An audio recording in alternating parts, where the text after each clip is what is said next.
first speaker is Ishani. Ishani is a senior at Irvington High and the president of Agents of Change. She enjoys exploring economics and entrepreneurship, loves participating in debate tournaments, and reads mystery novels in her free time. Today, Ishani is going to talk about the stigma surrounding mental health, a typically taboo topic within the South Asian community, and she hopes her speech can encourage more dialogue surrounding the topic. Thank you for that wonderful introduction, Alisha. As you mentioned before, I'm Ishani Gupta, and today I will be talking about the stigma surrounding mental health. So according to the National Institute of Mental Health, in 2019, nearly 1 in 5 US adults lived with a mental illness, whether it be depression, anxiety, schizophrenia, or something else altogether. And among teens, that percentage is more than double, with an estimated 49.5% of adolescents having a mental illness, again, based on the National Institute of Mental Health. Think about that for a moment. Half of the high schoolers you know could have a mental illness. The person whose face was next to yours on the Zoom screen during your meeting last week could be struggling with depression and suicidal thoughts. The shy kid who sat next to you in English and stuttered through their presentations could have social anxiety. With COVID-19 ravaging the world this past year, I'm sure the number of those with mental disorders has likely only grown. While mental illness is common, shockingly so, it's often treated as a taboo subject never meant to be discussed, especially within the Bay Area. Having attended 2 incredibly competitive high schools throughout the past couple of years, I've noticed how easily people tend to brush off their mental health as they work to become the high-achieving student the Ivies are looking for, with a 4.8 GPA, a 1600 SAT score, being the president of Debate Club and DECA, a top-notch swimmer, a national merit finalist, a 4 times AIME qualifier, the list goes on. Instead of talking about mental health as a serious issue, students jokingly say they want to kill themselves because of a bad math test. Instead of taking care of themselves, students make it a competition to see who can get the least sleep, as if getting less sleep is a sign of academic prowess or superiority. Oh, I see, you got 4 hours of sleep? Well, guess what? I got 2 hours. Now, as a South Asian student having high expectations for myself, and with parents who have high expectations for me, I understand this desire to achieve what is practically unachievable for many of us, or at least unachievable without an immense amount of sacrifice. I once had this desire too, but I recognize the importance of my health over simple numbers that should not be used to define us as people. And I know what it feels like to have people around you act as if mental health is not a real thing, or if it as just a complete joke. And the desire to be perfect and need to hide our mental state from others out of fear of being seen as a joke yourself is not new. Throughout history, mental illness has been highly stigmatized and looked down upon. Individuals have often been shamed for their condition, labeled as crazy, insane, or possessed.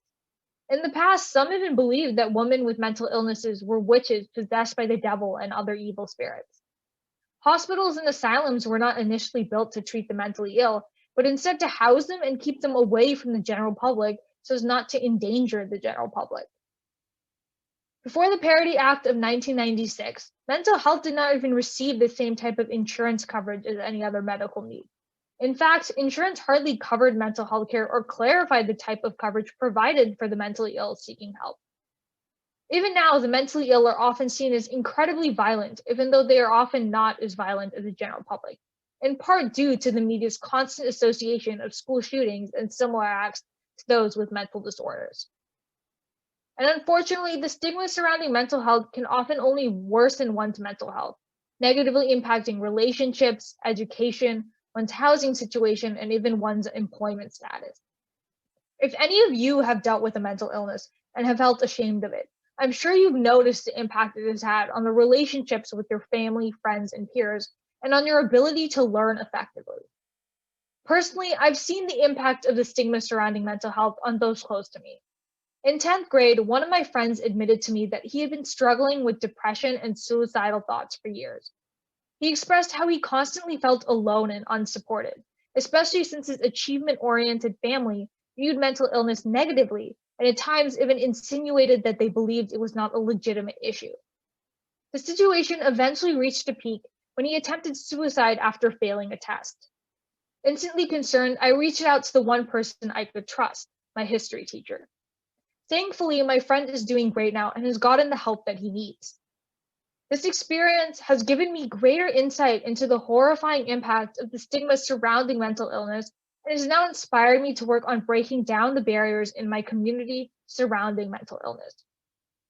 Despite how deeply ingrained the stigma surrounding mental health is in our society, mental health is no less important than physical health. If we break an arm or develop cancer, we seek help. But if we struggle with a mental illness, we tend to either hide outward symptoms out of fear, shame, or embarrassment, or exhibit so few outward symptoms that it goes unnoticed by others. But mental illness can be equally as damaging as a physical illness, if not more damaging. And so I encourage all of you to think past that dream Ivy School acceptance, the perfect stats, and the perfect extracurriculars. Instead, look within. Consider your own mental state and how you've been dealing with the pressures put on you by society, yourself, your friends, your parents, or someone else. How have you been dealing with COVID-19 and distance learning? Are you enjoying having more time close to your family, or do you feel constantly distracted and disconnected from the friends you once ate lunch with and talked to daily?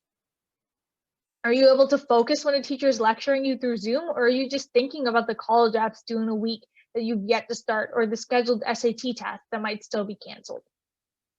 If you are struggling, reach out to someone you trust, whether it be a friend or a family member. If your family is unsupportive, or if you know they will be, which hopefully is not the case, reach out to a teacher or a mentor. Mental health is a priority as much as our physical health. Don't let what society tells you about mental health, whether it be that a mentally ill individual is crazy or more violent than the average person, prevent you from seeking help or talking to a trusted adult. And if you notice a friend struggling, reach out to them.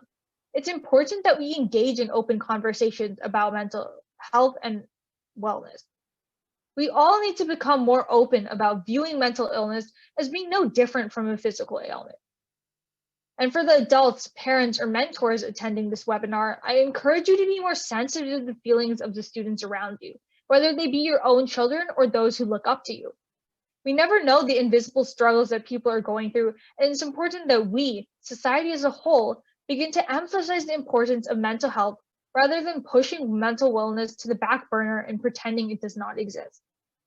Just remember that mental health is important, far more important than what your parents or friends will think if you get a B in your AP Calc BC class or if you get a 1450 on the SAT.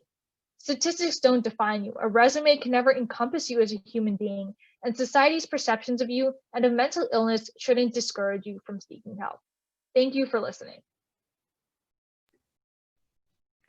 Thank you so much, Ishani, for that powerful speech. And I can definitely attest to the extreme academic competition, especially in Bay Area high schools.